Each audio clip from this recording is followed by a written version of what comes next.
Кызгалдактай жайнай берсин өмүрүңүз, суудай толуп көтөрүлсүн көңүлүңүз. Эч убакта жан дүйнөңүзгө кир жукпай, бактылуу да узак болсун өмүрүңүз деп Каракол шаарынын кымбаттуу тургуну, сүйүктүү болгон Өкүл апабыз Нурайды 19 февраль 33 жаш өздүк майрамы менен куттуктайбыз. Урмат сыйды сизге гана арнайбыз, баарыбыздын эң кымбаттуу Өкүл апабыз.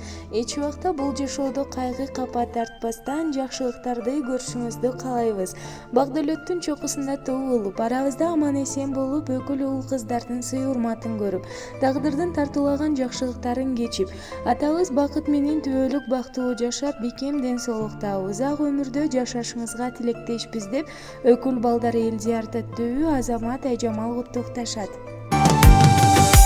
Өйдө төмөн турмушта өрнөк болгон уул кызга өзгө болбой өз болгон Өкүл болот кыргызда. Өкүл ата өз ата, өргө тарткан көч ата, өз уулундай караган турмушуна көз ата.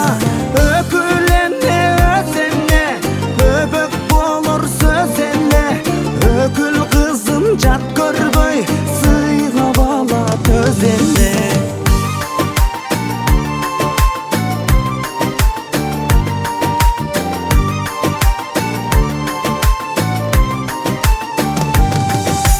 Дартын айтсаң угушат, сага колун сунушат, жашап кетсин жаштар деп жакшы тилек кыл.